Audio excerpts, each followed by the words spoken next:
Thursday evening in Indianapolis. The office had already gone quiet.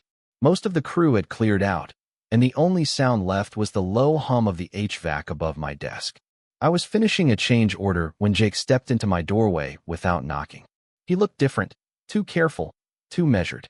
Then he reached back, shut the door, and crossed the room without saying much. He set his phone in front of me and turned the screen around. It was Megan. Her face, her name, her smile. The same smile I saw every morning across the kitchen table while she stirred her coffee and asked if I wanted more eggs. For a second, my brain refused to accept what my eyes were seeing. I tapped the screen like that would change something, like maybe it was a joke, a fake profile, some mistake that would fix itself if I looked hard enough. It didn't. Jake said, quiet as ever. I thought you needed to know. I didn't answer him. I just kept looking at that screen while something cold and heavy settled into my chest. In that small office, under fluorescent lights, my whole life split clean in two. I understood then that when I drove home that night, I wouldn't be returning to the same marriage. I'd be walking into a different life. Before that Thursday, everything about my life looked solid from the outside. 9 years of marriage. A 2-story house in the suburbs north of Indianapolis with a trimmed lawn, a garage full of tools, and neighbors who waved whenever they walked their dogs past our driveway. We had a shared checking account, matching coffee mugs from some weekend trip to Nashville, and a routine polished smooth by repetition. If someone had asked me then, I would have said we were doing fine. Maybe not exciting, maybe not newlywed happy, but stable, reliable, built to last. I worked for a construction company managing commercial jobs, the kind of work where delays cost money and excuses meant nothing. My days were schedules, materials, crews, deadlines. Megan worked as an administrator at a medical clinic on the east side of town. She was organized, sharp, good with people, and the sort of woman who could calm a waiting room full of angry strangers with one smile and a clipboard. We had habits that made us feel like a real marriage. Every Wednesday, we ate dinner at a small Italian restaurant downtown where the owner knew our names. Every Sunday morning, we grocery shopped together, arguing lightly over brands of pasta sauce and whether we really needed dessert. We hosted family on holidays, sent birthday cards on time, paid bills before they were due. The ordinary things people mistake for proof. There had been changes, of course. Small ones. Easy to dismiss. She started staying late more often at the clinic. First once a month, then once a week, then often enough that I stopped asking. She spent more time on her phone, smiling at messages she never explained. Sometimes I'd walk into the room and watch her turn the screen face down in one smooth motion, like instinct. She bought new clothes and said work wanted everyone to look more professional. She became protective of her privacy in ways that sounded reasonable if you wanted to believe them. And I wanted to believe them. That's the part nobody admits. People don't ignore warning signs because they're stupid. They ignore them because the truth threatens everything they built. A man will explain away almost anything if the alternative is imagining his own house hollow from the inside. So I called it stress. I called it ambition. I called it adulthood. When she laughed at texts, I said she deserved friends. When she came home late, I said clinics were busy places. When she seemed distant in bed, I said everyone goes through phases.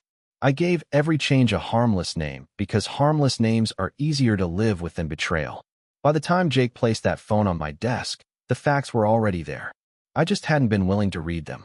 When I pulled into the driveway that night, the porch light was already on. Through the front window, I could see movement in the kitchen, shadows crossing warm yellow light. For a brief second, I sat in the truck with both hands on the steering wheel and considered staying there. Not leaving. Not entering the version of home that waited behind that front door. Then I went inside. The house smelled like garlic and simmering tomatoes. Megan stood at the stove in jeans and one of my old college sweatshirts, stirring pasta sauce with her back to me. She turned when she heard the door. "Hey," she said, smiling easily. "How was your day?" The voice was familiar. The timing was practiced. Everything about it had once comforted me. "Long," I said, setting my keys down. "Dinner's almost ready." I watched her move through the kitchen, pulling plates from the cabinet, reaching for silverware, sliding bread into the oven. She laughed about something one of the nurses had said at work. She asked whether I'd remembered to call the roofer about the leak over the garage. She talked the way people talk when they expect life to continue exactly as it did yesterday. But I was hearing her differently now. Every small motion stood out with new meaning. Her phone sat face down near the fruit bowl. When it buzzed once, she glanced at it without touching it.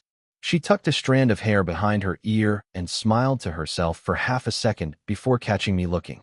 She set my plate down first, as always, then hers, then moved the phone farther from me in one absent gesture she probably didn't know she made. Before that night, those were nothing details. Household static. Marriage background noise. Now they aligned cleanly. I saw the late nights in the careful casualness. I saw the hidden messages in the turn screen. I saw the distance I had explained away in the precision of her kindness. She wasn't nervous because she felt guilty. She was calm because she believed I still knew nothing. We sat down to eat. If you've made it this far, this story clearly caught your attention. If you're enjoying it, drop a like on the video. It helps me see what kind of stories you want more of next. Let's keep going. She told me about a scheduling issue at the clinic. I nodded at the right moments and twirled pasta I barely tasted. My mind wasn't racing. It was settling. There's a difference. Panic scrambles a man. Truth organizes him. At one point she reached for her wine glass and smiled across the table the same way she had on vacations, birthdays, anniversaries. A smile used in many settings, now repurposed. I didn't ask questions. I didn't mention Jake. I didn't confront her with screenshots or demand explanations over marinara and candlelight. That version of me had already started to disappear in the office parking lot. Instead, I finished dinner quietly and understood something important. The betrayal wasn't beginning that night. My refusal to see it was ending. That night, I lay beside her in the dark and listened to the familiar sounds of the house settling around us. The air vent clicked every few minutes. A car passed somewhere down the street. Megan's breathing stayed slow and even, the calm rhythm of someone sleeping without weight on her chest. I stared at the ceiling and understood that I was no longer sharing a bed with my wife. I was lying next to a person who had already stepped out of the marriage while leaving her body behind. I expected anger. I expected the hot, reckless kind of pain men talk about when they discover betrayal. Instead, what came was something quieter and more useful. Distance. It felt as if my emotions had stepped back a few feet to watch the scene more clearly. I could see the room, the years, the habits, the excuses, all arranged in front of me like tools on a bench. I thought about confronting her right there, turning on the lamp, holding up the phone screenshot Jake had sent me after I left work, asking names, dates, numbers, reasons. But I knew enough about construction to understand when a structure is already compromised. You do not scream at damaged beams and expect them to become solid again. You inspect, secure, and plan the next move. So I said nothing. At 2 a.m, she rolled toward me in her sleep and rested a hand lightly on my arm. Reflex, maybe. Muscle memory. Once that touch would have softened me instantly. Now it felt like contact from a stranger on a crowded train. I moved her hand gently aside and kept staring into the dark. When the alarm went off at 5:30, I was already awake. I got out of bed carefully, showered, shaved, and dressed for work. In the kitchen, I ground coffee beans, measured water, and started the machine the same way I did every weekday. The ordinary motions steadied me. While it brewed, I opened a notebook and wrote 3 lines. Do not react. Verify everything. Protect the future. Megan came downstairs 20 minutes later wearing a robe, hair tied back, smiling sleepily as if nothing in the world had shifted. You're up early, she said. Couldn't sleep. She kissed my cheek and poured herself coffee. I noticed she carried her phone down with her before sunrise. We stood in the kitchen together like any married couple beginning a Thursday. She talked about errands she needed to run after work. I nodded and tied my boots. Outwardly, the house still contained the same 2 people. Inside, one of them was already gone. I left for the office with my lunchbox in one hand and a strange calm in the other. I wasn't trying to save anything anymore. I was preparing to move forward without asking permission. Over the next few days, I stopped being a husband and became an observer. I watched routines the way I watched job sites after a delay, looking for where time disappeared and who benefited from it. The house became less emotional once I treated it like evidence. Every room had patterns. Every pattern had meaning. I only needed patience enough to notice what had been obvious for months. She started taking her phone into the bathroom every morning. Not sometimes. Every time. It sat beside the sink while the shower ran, then returned with her wrapped in steam and secrecy. If I entered the room unexpectedly, She locked the screen before speaking. If I asked harmless questions, she answered while checking for new messages. Attention had become divided property. At dinner, she laughed at notifications she never opened in front of me. If I looked up, the smile vanished before my eyes reached her face. Then came the neutral expression, the one she wore when pretending nothing had happened. I realized deception often looked less like guilt and more like practice timing. She was editing herself in real time. Friday evening, she mentioned plans for Saturday. Girls' night, she said, rinsing a glass. Probably downtown. I may stay late. She said it casually, too casually, the way people place weak boards over holes and hope nobody steps there. I nodded once and kept drying dishes. Later that night, after she slept, I sat in the guest room with my laptop and built a dating profile. Name, Ryan. Age close enough. Clean photo borrowed from a stock site. Short bio, confident but forgettable. The kind of man who looked expensive in pictures and empty in person. Then I searched.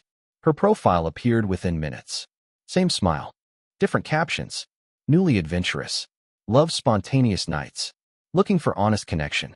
I read each line slowly, not because it hurt, but because lies become easier to study once they stop being personal. I swiped right. 10 minutes later, we matched. My phone buzzed on the desk in the darkroom. She had sent the first message. Hey, stranger. I sat there listening to the faint sound of her breathing down the hall while the screen glowed in my hand. There is a moment when betrayal stops being suspicion and becomes measurable fact. That message was mine. I didn't answer immediately. I let the silence sit between us in 2 rooms under one roof. Then I typed 3 words Jake had suggested earlier that day. You seem interesting. 3 dots appeared at once. Very active, Jake had said. He was right. By Monday, the messages with Megan had become easy to predict. She liked compliments that sounded selective, questions that implied mystery, invitations that felt expensive. Jake helped from the office after hours, leaning in my doorway with coffee and the detached amusement of a man grateful the disaster wasn't his. Keep it short, he said. People reveal more when they think they're leading. So we kept Ryan polished and interested. Megan responded fast during lunch breaks, slower in the evenings, then rapidly again after 10:30 when she was supposedly reading in bed beside me. Sometimes I answered from the couch while she brushed her teeth upstairs. Sometimes I answered from the driveway after pretending I forgot something in the truck. The logistics were ugly, but clarity rarely arrives in elegant packaging. Within 3 days, she suggested meeting. Not vaguely. Specifically. Downtown Louisville, halfway between excuses. A restaurant overlooking the river where she and I had once celebrated an anniversary after a weekend trip. She wrote that she loved the place because it felt private and sophisticated. I remembered she had said it felt romantic when we went together. Language changes owners quickly. We set Saturday at 7. The moment the reservation was confirmed, I stopped treating this like emotional pain and started treating it like a transition. During lunch, I met with an attorney recommended by our company controller. Gray office, clean desk, no wasted sympathy. I handed over bank statements, mortgage copies, retirement summaries, screenshots of the profile, and printed messages with timestamps. He reviewed everything quietly. You don't need theatrics, he said. You need sequence. That sentence alone was worth the consultation fee. We discussed protecting accounts, documenting assets, changing passwords, and filing in a way that rewarded preparation instead of outrage. I signed what needed signing. He promised completed paperwork by Friday afternoon. What had begun as something private between husband and wife was already touching larger systems. Work schedules shifted because I needed meetings. Jake covered for me with the superintendent. A lawyer built timelines from our marriage. Banks, courts, payroll records, property law. Betrayal never stays romantic for long. It becomes administrative. At home, Megan moved through rooms with lightness I hadn't seen in months. She hummed while cooking. She bought a new dress and said one of the women at the clinic was having a birthday dinner this weekend. I asked which woman. She smiled. You don't know her. That was true in more ways than she understood. Friday evening, my attorney emailed the final packet. I printed it after midnight in the home office while Megan slept upstairs. Pages slid into the tray one by one. Each sheet cleaner than anger, heavier than grief. I placed them in a large envelope and wrote nothing on the front. Then I set my alarm for Saturday. Saturday afternoon. Megan stood in the bedroom doorway holding two dresses against herself and asked which one looked better. I glanced up from the chair where I was tying my shoes and told her the blue one. It was the dress she wore on our last anniversary. She smiled, thanked me, and said I still had good taste. Then she closed the door to change while I sat there listening to hangers slide across the closet rod, like small pieces of metal striking each other. At 6:15 she came downstairs ready for her girls' night. Hair done, makeup careful, perfume chosen with intent. She looked happier than she had in months. There was something almost peaceful in watching a lie become so polished it could pass for confidence. "You sure you don't mind?" she asked, picking up her purse. "Have fun," I said. She kissed the air near my cheek and left. I waited 40 minutes, enough time for traffic and first drinks, then changed into the navy blazer she had bought me 3 Christmases earlier. I took the envelope from the kitchen drawer, locked the house, and drove south toward Louisville with the radio off. The restaurant overlooked the river, all glass walls and dim lighting designed to flatter people who wanted to feel expensive. I gave the host my name and walked past tables of couples leaning toward each other over candles and stemware. She was exactly where I expected. Megan sat at a table for 2 near the window, checking her phone every few seconds, smiling at messages from the man she thought was coming. She had ordered sparkling water. Her posture was alert, excited, younger somehow. I crossed the room slowly. When I reached the table, I pulled out the empty chair across from her and sat down. "Sorry I'm late," I said. Color left her face so quickly it looked painful. Her mouth opened, closed, then opened again. "What are you doing here?" "I had a reservation." She glanced around the room as if another version of the night might still arrive and rescue her. "This isn't what it looks like," she said. That sentence must get a lot of use. She started talking fast then. Something about friends nearby. A joke profile. Curiosity. Stress. Misunderstandings stacked on top of each other so quickly they collapsed under their own weight. I let her speak until the waiter approached. "Can I start you with drinks?" "Yes," I said. "Just water." Then I placed the envelope on the table between us. "What is that?" she whispered. The rest of the evening. She didn't touch it. Inside were divorce papers, account notices, and a letter explaining that I had already moved half our savings into a protected account under legal advice. Calm documents. Clean edges. No shouting required. For the first time all night, she became silent. Outside the window, river traffic moved steadily through the dark. Inside, our marriage finally caught up with itself. After the restaurant, events no longer needed my help. They moved under their own momentum, like a wall already leaning once the braces are removed. Megan followed me into the parking garage, still talking, heels striking concrete in quick, uneven bursts. She cried between explanations, then switched to anger when tears failed to change anything.